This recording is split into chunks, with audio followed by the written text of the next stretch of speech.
Here's where I was going to go with this too. Okay. You said something because we're both readers, and that's the thing. You said something that's very, very key. And I have my opinion about the vaccine. I have my opinion about the COVID thing, right? And my opinion is changing because I'm actually, instead of just having an opinion based on seeing social media feeds, I'm actually going in and doing the research. Sure. Problem is, I can't find, like, I really think when it comes to COVID, the actual COVID, I think is bad, and it's a respiratory like disease that can just really mess with you long term. That's what I really feel about it. I feel it's a real thing, like a serious ass cold that has long term effects. That's what I really believe. Sure. Now, I believe that that's the case. The vaccine, I can't find enough evidence.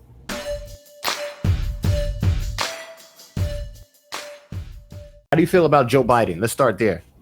I think our president needs to retire, and Kamala's not any much better. I'm not a fan. Let's put it that way. I'll just leave it there. I'm not a fan. But I wasn't a fan of the previous administration or the previous administration or the previous administration. It seems like our foreign policy is based on force and economic sanctions, and that's how we get our way around the world. And we have a lot of entanglements, differing geopolitical goals, and we end up supplying weapons to both sides of conflicts in many, many cases. Okay. It's a mess. Our foreign policy is just as bad as our internal policy. Just think about how horribly run this country is internally, and just think about how bad it's just as bad on the other side, what we've not seen. Right. Wow. What do you think about some of this stuff that's going on? And I think it's kind of like leads into political talk with, I believe it was Oregon, or some places where they let you like self-police now. Where like it was Illinois. I think Illinois.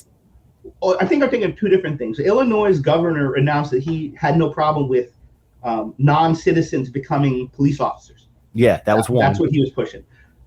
Oregon, by the way, you don't have to pump your own gas, and they don't pump their gas, and you don't get your, like New Jersey and Oregon were the only two states in the whole union that you got self-serve gas pumps, right? You don't pump your own gas here.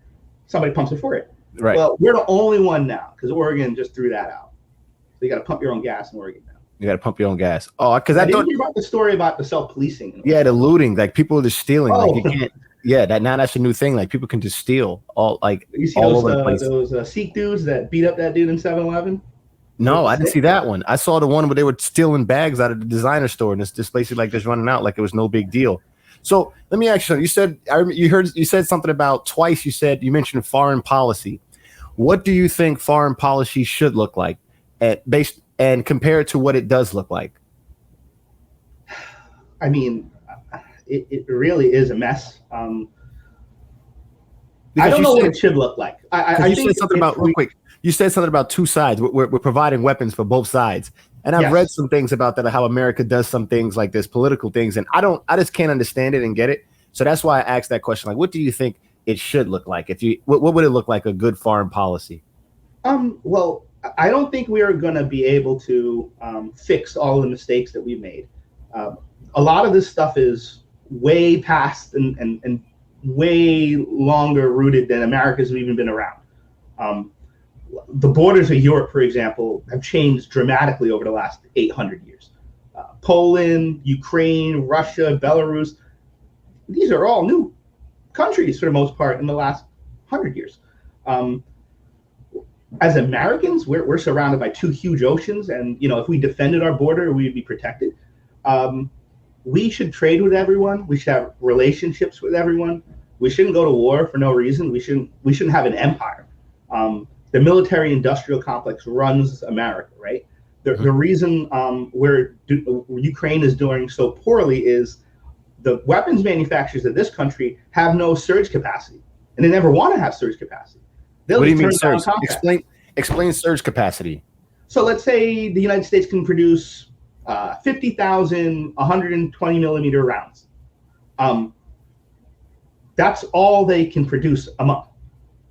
If the United States said, hey, we want to produce double that, the private industry, the military industrial complex would not honor that contract. they would end up forcing, let's say, the Western powers to go to other countries and their stockpiles and buy their stockpiles at double or triple the amount that they would have cost originally. Okay. The shortage of those particular artillery rounds is so crazy. It is really, really, really bad. But on the other stand, the other country Russia's military industrial complex has surge capacity. They have been producing more weapons. I don't know if you remember some of the articles back in like December, January. Russia's running out of missiles. Right. Russia won't have any missiles. Russia ran out of gas, so their tanks are not moving. We're, 5 months, 8-9 months later, and where are they getting these missiles then? Right. They're launching salvos and salvos of missiles. They're buying up drones. It's a mess, right? Like, I feel horrible, especially when you consider that war could have been avoided. There was a peace deal on the table. Boris Yeltsin, the ex-prime minister of United Kingdom, torpedoed that deal from what I heard from everywhere.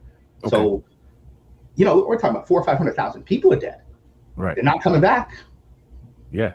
It's very sad. And that war you're talking, that's between Russia and Ukraine? And now, I'd say Russia and NATO, but yeah. Okay.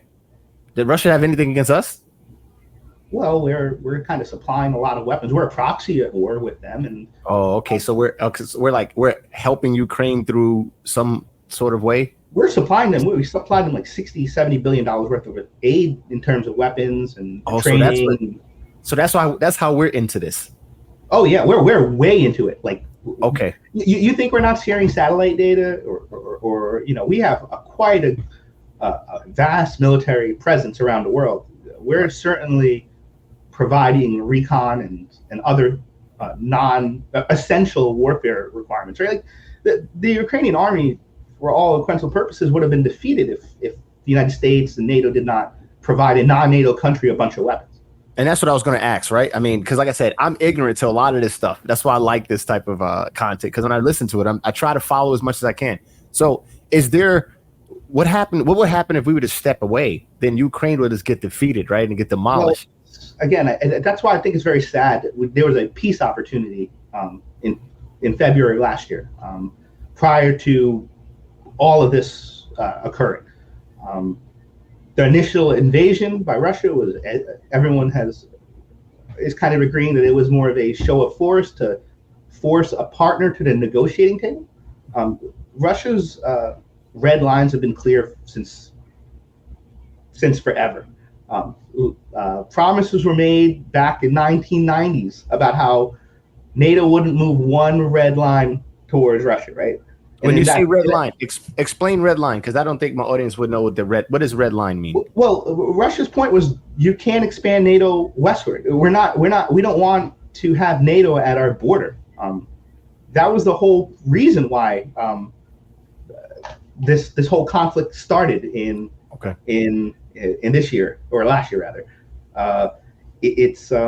So NATO impeded the border that Russia. Well, they moved their border, right? There's been 20 countries that have entered NATO since that statement was made to Gorbachev back in 1990 or 1990s, I think, or 80s, late 80s. But yeah, wow, details are a little fuzzy there. It's a territory thing.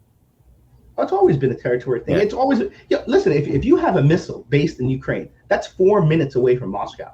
How do you react? That could be a nuclear tipped missile, right? Right. That was their concern. So having NATO, that's why the whole Cuban Missile Crisis was such a big deal. The Soviets put nukes in Cuba, pointed at America. That was a big deal. Back then we had adults in the room. Kennedy, and there's a Russian partner. I think it was Gorbachev. They said, hey, listen, we'll move our nukes from Poland. You take those away from Cuba, and we can de-escalate the situation. So Russia, is Russia some sort of some sort of bully that just wants war? There's money involved, man. There's a lot of money involved. So how's the money? Explain the money part. How's the money involved with it? If I drop a bomb overseas, I have to build a new bomb. And if a bomb costs $63,000, and I'm using a lot of bombs, I got to rebuild those bombs, right? and somebody's getting paid. Somebody's getting a lot of money. Those military, or Lockheed, Boeing, they're making money off the death and destruction of other people. But that's their bread and butter, right? Wow. And what I find interesting is when you see we're all about love and some of the in June there are all of the parades. Lockheed Martin had a rainbow parade float flying downtown, right? And it was just ironic that this is the same company that's killing, that is not directly killing, but supplying weapons that kill people. Wait, hold on. Who's Rainbow Lockheed? Lockheed Martin had a rainbow flag parade float. Where? I want to say it was New York, or it was Boston's parade. And who is this? Who is this person? Lockheed Martin is a defense company. Okay. They're one of the largest ones. They make the F-35, the brand new, fighting F-35 Falcon. No, what do you call it? Lightning, the Lightning II. Okay, so what are you saying is interesting about them having a float at the? Well, I mean, if they're all about love and you're talking about. Okay, yeah, they're all about love and inclusion and love everyone. I mean, this is a military company. Yeah, right. Like, if you paint a rainbow on a bomb, does that make the bomb less damaging? Like, is it more woke now? Wow. So okay, now we got something. Because this is definitely for the real. Explain that again. What you just explained to me. Well, they're all hypocrites, right? Like, these defense companies, they market themselves well as patriotic, as inclusive, as open to everyone. But their bombs still killed people overseas, and most of the time, 99% of the time, if an American fighter drops an American bomb and it kills a non-American, no one cares. Wow. And that's, it's Chris, that's funny you say that, because like where I'm not really political, and I don't have the political understanding what's going on. I do understand hypocrites, and it's hypocritical to be a manufacturer of bombs, you're saying? Yeah, pretty much. And you have a float and other things, and you have a float at the Pride Parade, which is supposed to be all inclusive, kind of. All about love, right? All about love. Yeah. So yeah, this is interesting. So now I found out. Yeah, so it's a spectrum now. Everything's a spectrum. It's not a black and white thing. It's always like, I find in America, and this in life period, you find ways to play within the shaded gray, because I don't feel nobody's black and white necessarily. No, certainly not.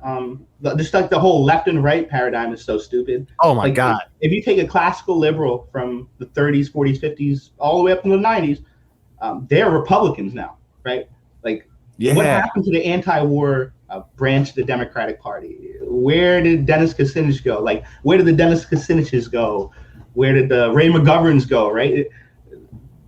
None. No. Everybody is for the war, for the new thing. Right? Yeah, and that's right. You know what's crazy? I actually felt schooled. I saw an interview. Somebody was having an interview with Dr. Cornel West, and I believe he's part of the Green Party. And he's running his third party this time. Right, and he's obviously going to lose. But I love all of his views. All of his views made me kind of think, like, because some of the views I had or thought I had, I might have been brainwashed in when it comes to the LGBTQIA community. How I really feel about people is, I respect those who respect you. That's what I ultimately feel about it. You know what I'm saying? Absolutely. That's what I ultimately feel about it. So I really have no feeling either way. As long as the person is respectful, they deserve their respect. That's kind of how I look at it. But yeah, like that's the whole thing. Like, just don't push your beliefs on me, and I won't push my beliefs on you. Right. That's another thing. That's the opposite. Tolerance makes a lot of difference here. Yeah. Yeah. So the Green Party is probably more aligned with my beliefs, but nobody's from the Green Party will win. Are you kidding me? I actually voted for the Green Party when Cynthia McKinney was running against Barack Obama and John McCain. It was a landslide. Yeah, but I think she won like 1% of the vote. Okay. All right. So I mean, the Green Party's cool. I have no problem with it. I think that we should have more than two parties. We should have term limits. Why are these people getting, like, if you walk into Congress as a successful person, you walk out with a multimillionaire. What did you do how did you make all your money, right?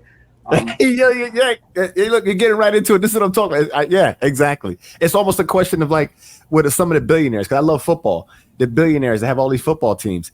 It's like, bro, and they talk about like the NFL is like modern day slavery. It's like, where these billionaires, where'd they get their money from? This wasn't nothing. no regular labor. No, people's died. This is blood, people's tears, generations of families that did work for you for free. That's the only way it could be. It can happen. I mean, the crazy part is that's a great analogy, right? The Romans. How do you distract your people? You give them theater. You give them sports, right?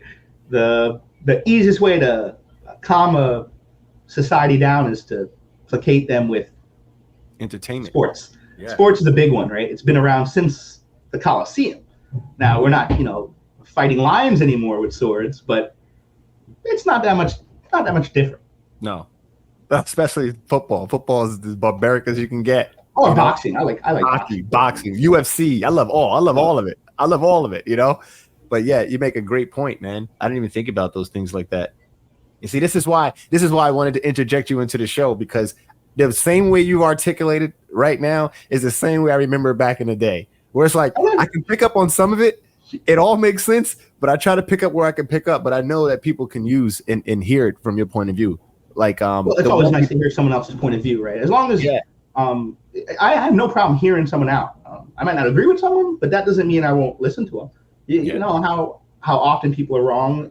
Even wrong people are right twice. A broken clock's right twice a day, right? Right. Same idea. You never know where you get your inspiration from. I read something too. It's like even the person that's right, they're right for this paradigm right now. Like, who would know how right they would be 400 years from now? I mean, you're right now. I mean, things change, so that's just one of those things too. But I'm really I like that now. So when I hear these companies and I see companies' names, I got to do research on these companies, because especially when it comes to the Pride Parade, I want to get into that one, and having the company there, that it's almost like, you know what? When I read about Mother Teresa a long time ago, Mother Teresa said, "You can't invite me to a war rally. You only can invite me to like a peace treaty. Like, you can't invite me somewhere to talk about war, to come together as one, but you can invite me to a peace treaty. I'll go there." So it's almost like that, where how can you be about unity and everything and you make bombs? You got to float and you make, unless there's a reason, actually. Are you familiar with like ESG and DEI, diversity, inclusion, stuff at work? I don't. Good thing, fortunate but unfortunate, both ways. I don't work. So explain those things to me. So now it's the whole and by the way, these diversity trainings are probably the most racist stuff I've ever had to deal with. I love that shit. It's like, hey, this is Akbar, and it's like, oh, what should you not say to Akbar? And it's like, oh, I hate your turban. I'm like, yo, what the hell is it? Like, it's the most racist. Like, it's so annoying. But you got to go through these stupid trainings. The whole idea is, though, these companies, they want to stay banked with large banks and get certain discounts, etc. They need to. They're not forced, but they're highly encouraged through incentives to push a certain narrative. And I think it's kind of pervasive now. You'll see it everywhere, and especially in schools, in K-12 schools, you see a lot more of this. I always thought it was propaganda centers to begin with, but it's something different now. Yeah, it's definitely different. Wow, yeah, you push inclusivity, but you make bombs. I don't get it. That's a good one. Yeah, how do you do that? And I feel like I have nothing against any of the groups, none of the groups. Well, the fact that they're putting themselves in groups makes me kind of. That's my problem. And that's what I was going to go to. When it comes to the LGBTQIA now, I don't even know what the IA stand plus, so I don't want to be wrong. I want to be politically correct. Two spirits now, two S at the end of that.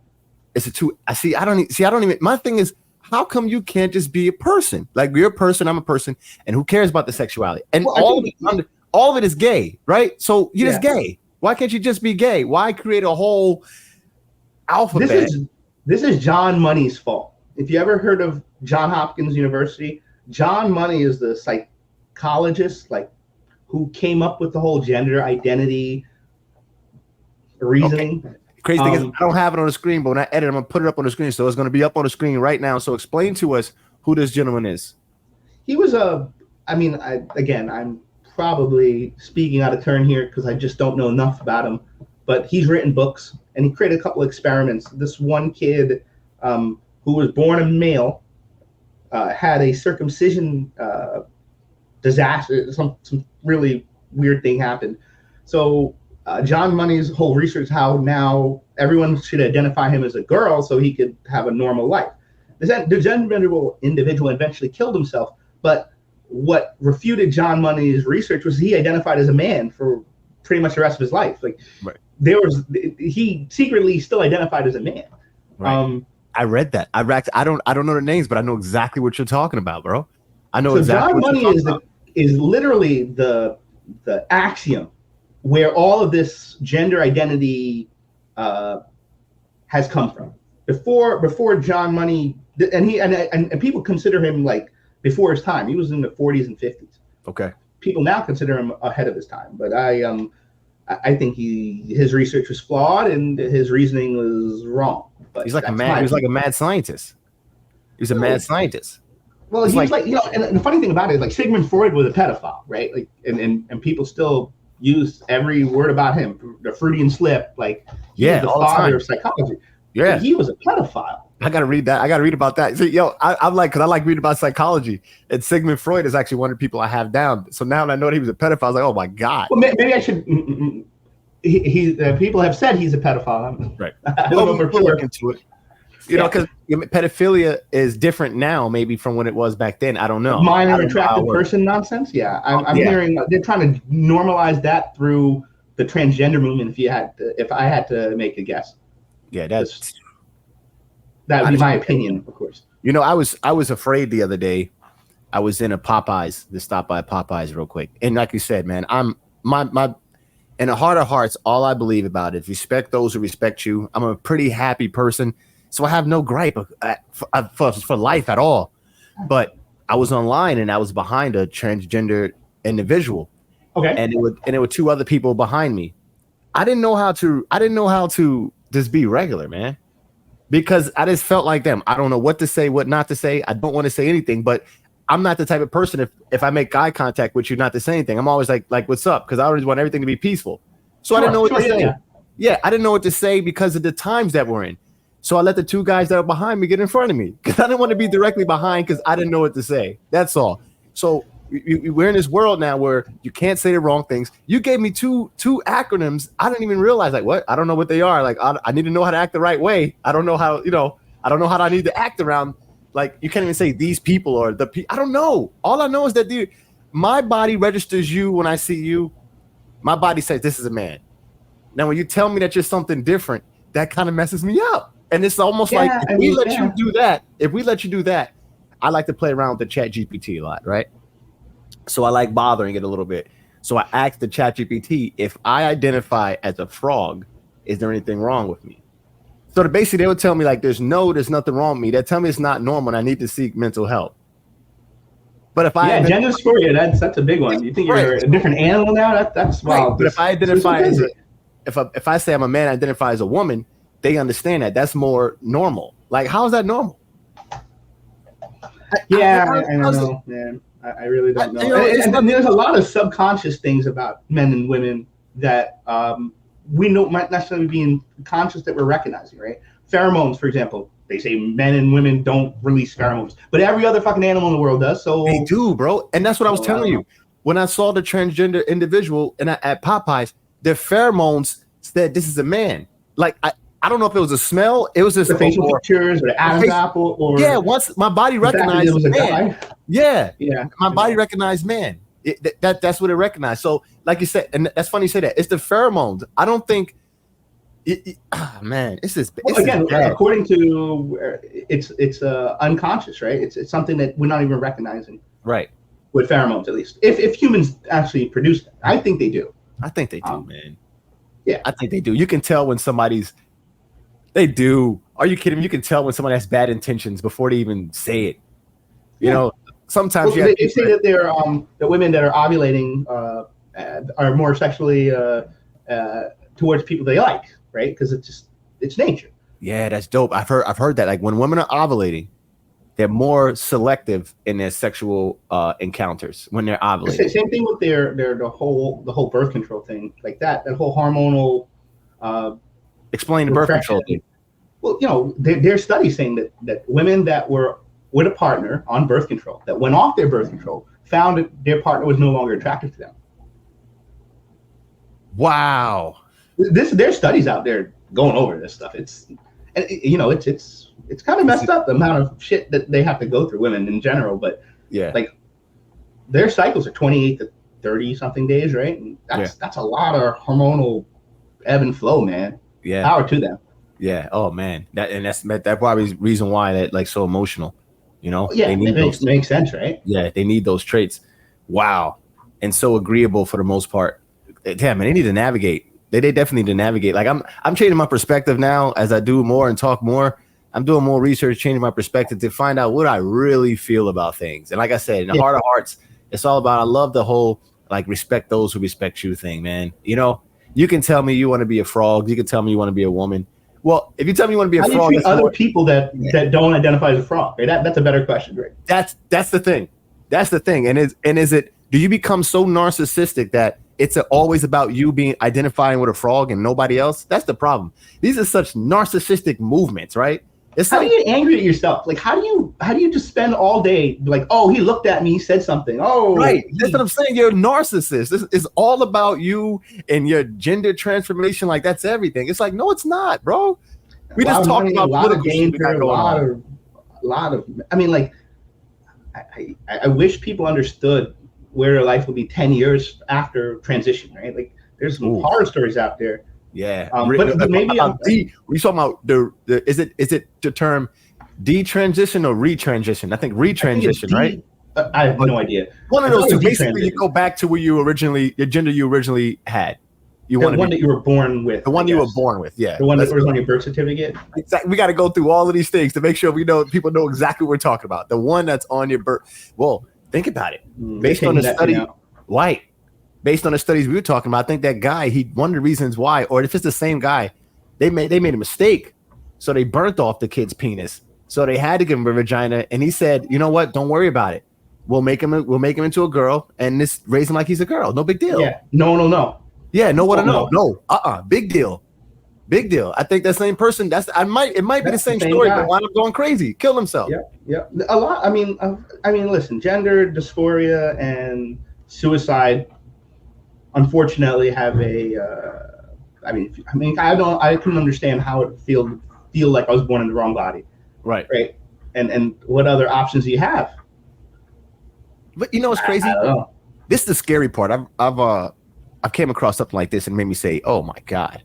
Like, check it out. I was born, let's say I felt like I was born a woman. I'm in the wrong body. The only way I actually felt that is because I've heard it before and know that this may be an idea going around. I didn't.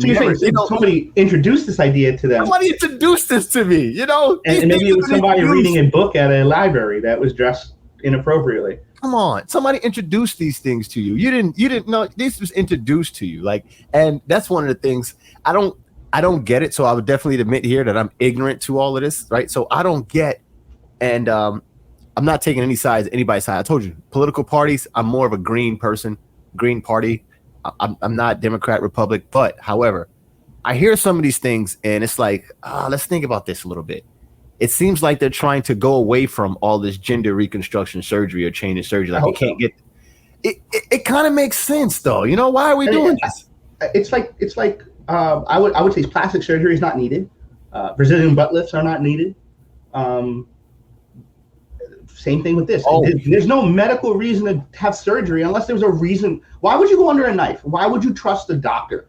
Okay, Chris, I'm going to challenge you there. This is a good one. I like this one a lot. I'm going to challenge you there. A woman might say with a Brazilian butt lift, right? A woman might say, I want to be more desirable to men, or I don't like the way my butt looks. What would you say against that? And real quick, to pause before you answer, I like the way you kind of like, you question my questioning, and it made sense because if I'm saying I'm against the surgery, not against the surgery, but I don't think the surgery for transgenders makes sense and all that, then like you said, what about, plastic surgery? Why is that okay? Cosmetic surgery, right? Yeah, cosmetic surgery. How is cosmetic surgery okay and not transition surgery? And I would just argue that it's totally different. I guess that people just want enhancements versus changing their whole body or gender. What would you say against that? To that? I mean, there are valid reasons why people look in the mirror and don't like what they see. I think that's very sad. I've heard this story before. I got surgery because I wanted to be more appealing to people. Right. Damn, you really think that much for yourself that you needed that to feel better about yourself? But I think it's the same idea as like trans-abled people. Have you heard of this phenomenon? Trans-abled. What is this? What's trans-abled? It's like I identify as a blind person, so I blind out my eyes, or I identify as someone who can't walk, so I cripple myself. I've heard that. Or like you want to cut your leg off, or you cut your arm off. You just feel like society. We're not there yet. I don't think society's going to say that's okay, right? But they're okay with you cosmetically altering your body. Chris, you're going to need. I know it's sad. But Oedipus Rex, people that want to cut their arm off because they don't feel like it needs to be there. Right. They have people who do that. I mean, and then at the same token, you have people who were born without an arm or born without the ability to walk, and they're looking at this person who has a gift and wants to take it away. Again, like the whole thing about reproduction after surgery, there is no reproduction after that.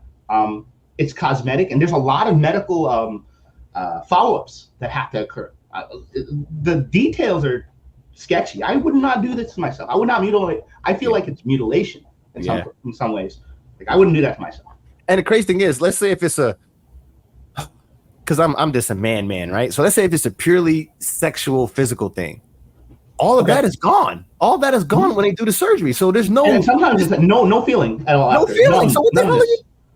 Like just because, and the thing is, like, you're doing this for who? For you to look in the mirror? I don't understand. It doesn't make any sense to me. Yeah, it does. Whoa, yeah, it doesn't make any sense. And you know what? The funny thing is, we're just having a conversation, right? We're not pointing judgment or pointing fingers. I want to see the backward articulation from a transgender and how it works.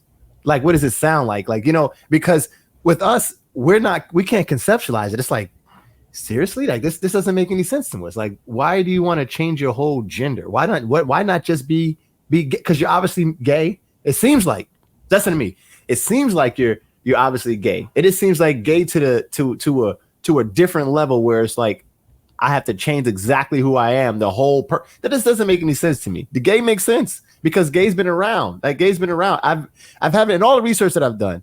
And these are first world problems, by the way, right? You don't hear about this in third world countries because no one can afford these ridiculously expensive and dangerous operations.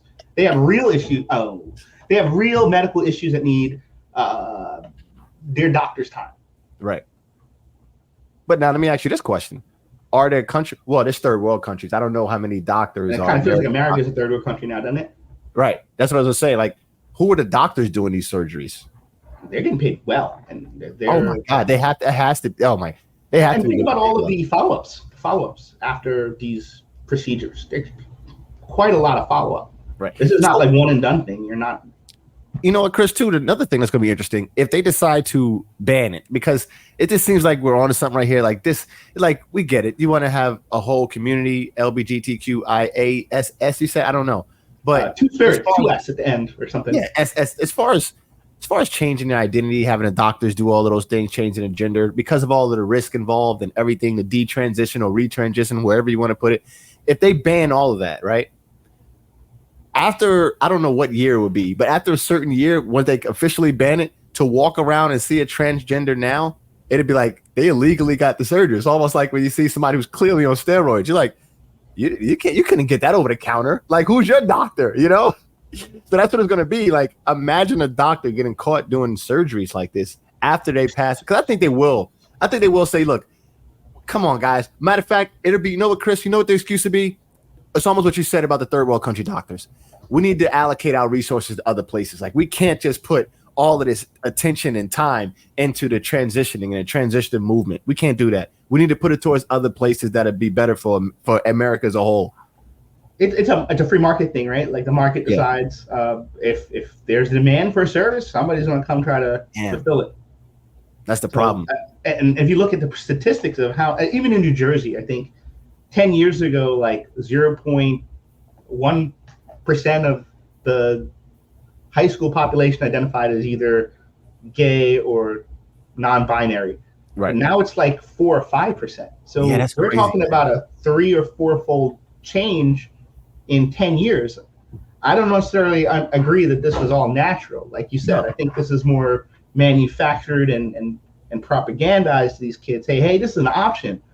You know, we're presenting you all of the options. It's kind of creepy. Like I Yeah, said, it I is. think a lot of this has to do with normalizing minor attracting people like pedophiles.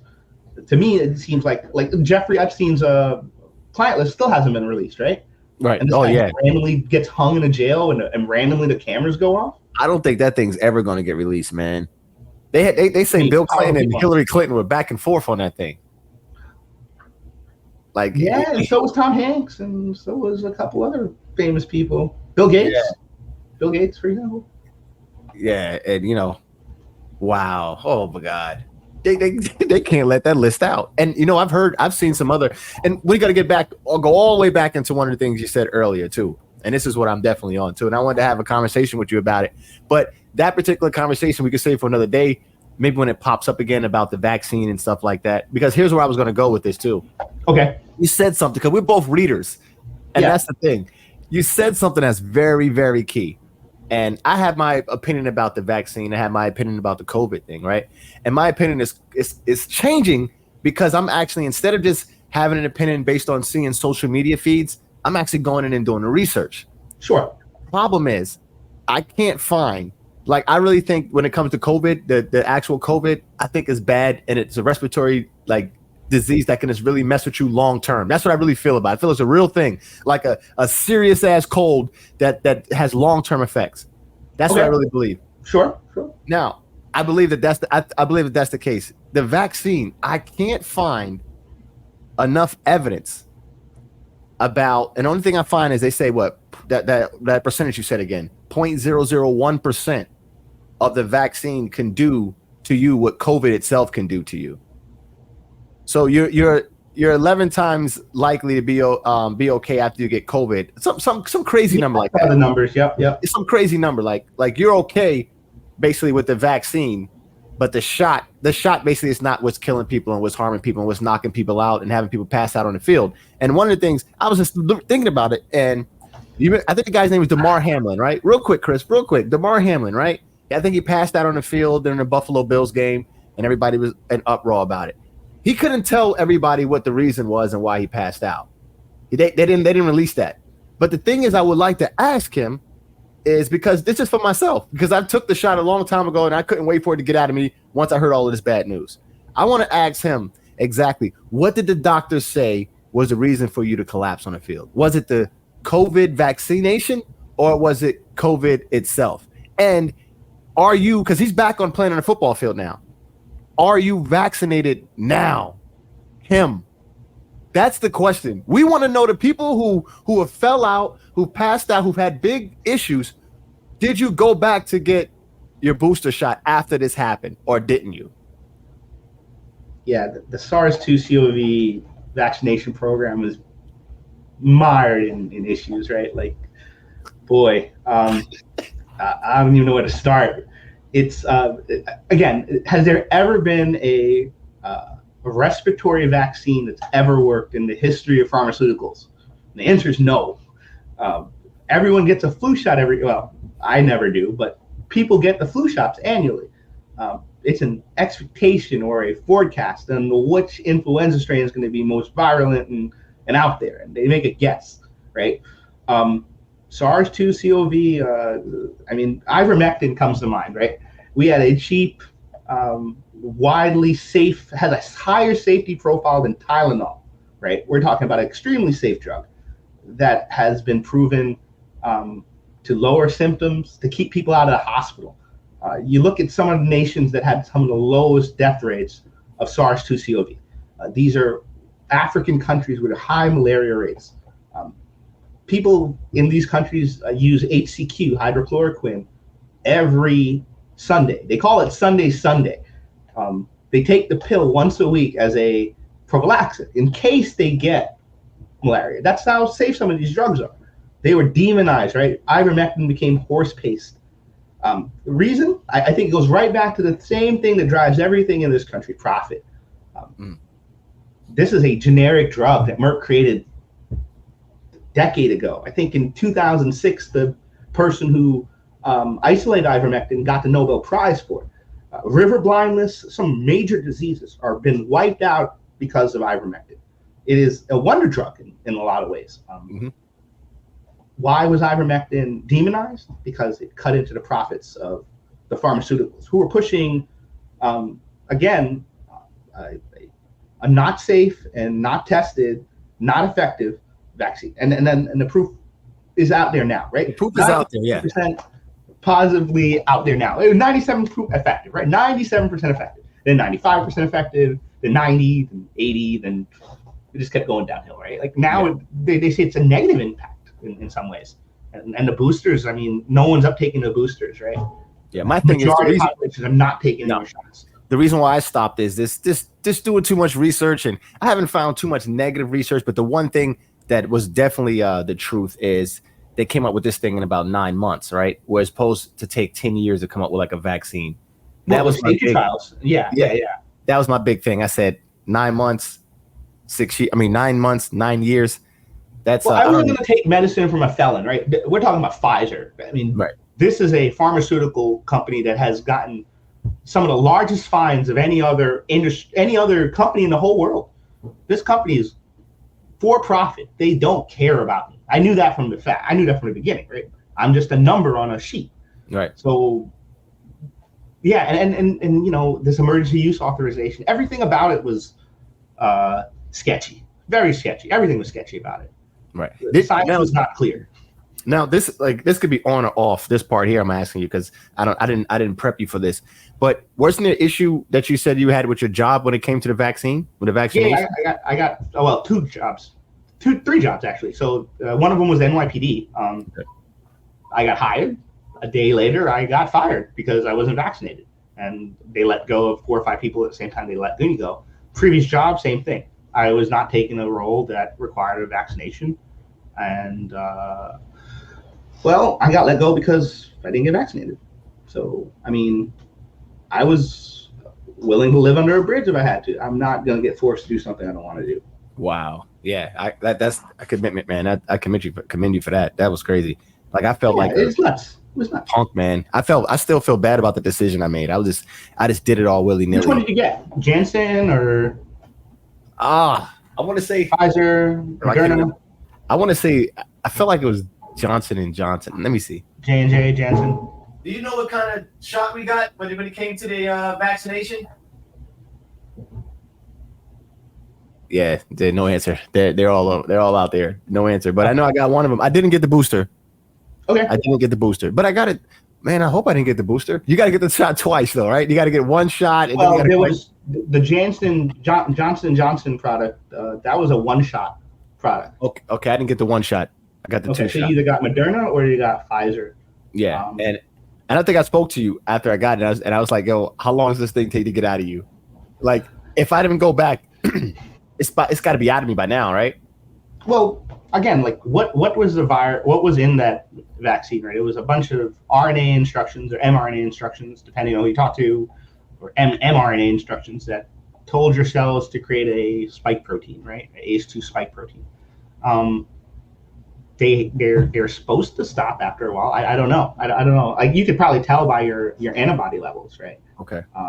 But the spike protein it was the lowest hanging fruit on this virus, and it was. I think it's a toxin by itself. They've been proven that it causes microclots. It damages heart cells. It damages vascular tissue. It wasn't something that I would want to recreate and multiply in my own body. I wouldn't want my body to become a spike factory.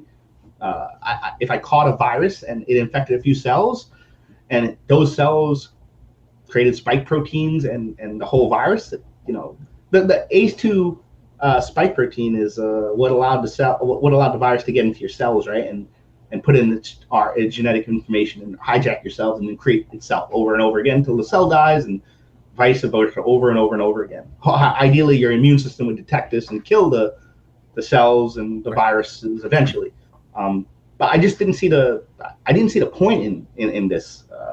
there were early studies saying that there's other common cold coronaviruses besides SARS or SARS-CoV or MERS.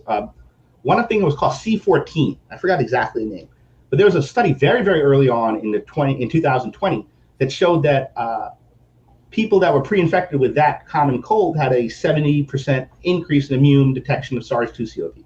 So there was a lot of data out there saying, hey, this might be just a bioweapon, yes, but it's based off of coronavirus that our body has seen before. Mm-hmm. So you're saying our bodies have been exposed to coronavirus before the virus was actually not SARS-2 CoV, right, but C14, which is a coronavirus, or SARS, sudden acute respiratory syndrome, came out in 2007 in like Korea and Asia. I forgot exactly where, but that had a much higher fatality rate than SARS-2. MERS, Middle Eastern respiratory syndrome, which is another coronavirus, it had a death rate of like 60%. So that was a much more deadly coronavirus than SARS-2 CoV was. But SARS-2 CoV was so much more easy to catch because it had the spike protein adaptation that some say was bioengineered in a lab. And there's evidence that can be shown that this was a bioengineered virus, right? Wow. Humans modified it to become more infectious. Wow. Yeah, man. This was entertaining myself, man. I like this. I like this, man. You're natural, bro. And you're not. And the crazy thing is, it's even better than what I thought. It's better than what I thought, man. Like you've done this before, though, right? You've done this, like you said, you've done podcasts and stuff, style. I have, but I'm in front of customers all the time doing like presentations and kickoffs and stuff. So talking to people is a lot better. My social skills are a lot better than they were when I was like in high school, right? Like I can actually have a conversation with a stranger and not feel awkward. Yeah, but high school was high school. Things were tough. You know what I mean? It was like, yeah, especially the high school we went to. It was like a bunch of alpha males trying to just take over and be the loudest guy. How many times they flip your bag? Did they ever flip your bag? No, I wasn't. No, I wasn't the person to get a bag. You know what? I was always a tweener. Like I wasn't a guy you bullied, but I wasn't a guy you like. I wasn't a follower. So I was just kind of like, did my own thing. But no one gave me shit like that. Nobody gave me shit. Yeah. Nobody gave me shit. Yeah. And I didn't really like, I didn't give anybody shit. Like I wasn't into that. Bro, getting your bag flipped at the end of class is probably and just for your audience. So you take someone's bag, you take everything out of it, you flip it upside down, you put everything back, and you zip it up, you put it in the corner. So like when I get up, I'm like, where's my bag? It's in the corner. And I'm like, oh shit, that is my bag. It's been flipped. Oh man. Who'd you go to I wonder, do they still do? Imagine now, right, going to Benedict's and doing the freshman trail and not having your phone. They must go nuts. A week without a phone, that might be a good detox for the world, bro. Imagine a week without your cell phone. And I mean, like, there is no, the funny thing is, right? You know how the world and society gets weaker? We build in consensus excuses. So for example, if I say, look, I want you to show up at the studio, don't bring your cell phone. Cell phones go outside the studio. Here you go. Oh, why is your cell phone in the studio? Oh, I need it in case my son calls, in case. So you have these built-in excuses that the other person's supposed to be like, oh, okay, so forget everything I said. Go ahead, you can bring your cell phone. No. My point is, if you want to bring your cell phone, don't come. Stay home, or listen. It's a ball and chain, bro. It's a leash now. It's not even. It's a hindrance more than anything. Yeah. I want to be left alone sometimes. This damn thing keeps ringing. Bro, since I started business with the rentals, I hate every time I hear the text message thing go off. I hate ding. I hate it. I'm like, all right, what do I need to go grab and go fix now? I don't like the fact that it makes a sound, and that sound. I've associated that sound to work. That's what happens. Right, I hate that shit. Like my body definitely associated with something. It's like I like some of my tenants that way because like they'll never hit me up unless there's something wrong, which is cool too. Right. But then I know there's something wrong when they hit you up. Yeah, that's what it is. That's what it is. Like, oh boy. I've had like two or three terrible ones. So they kind of traumatized me a little bit. I'm traumatized a little bit. So it's like it ruins everybody's mood. My mood, my wife's mood. We get a text. It's like, Yeah, tenant's gonna be rough, bro. I'm happy at the ones I got now, and I don't bump their rent up. I respond immediately when something goes wrong. But I only got a 3-family. I don't know how many units you got to do it. Yeah, I got a couple of units in different places, man. So it's all over the place. And but I love how I have tools at one spot and I need it at the other spot, but I left it at the other spot because I was working on that, and I have to go back and get it and come back. And it becomes a pain, especially when you do it for yourself. Yeah, it's definitely a pain. But as you we're segueing into something else now. But we'll talk about that another time. We'll get into that another time. But I enjoyed this whole conversation with Chris. Hey, man, yeah, pleasure, bro. Yeah, definitely was good. If you like the conversation, hit the like and subscribe button. I'm going to be bringing more of that to you. I want to thank Chris for joining us today. We appreciate it, bro. Pleasure.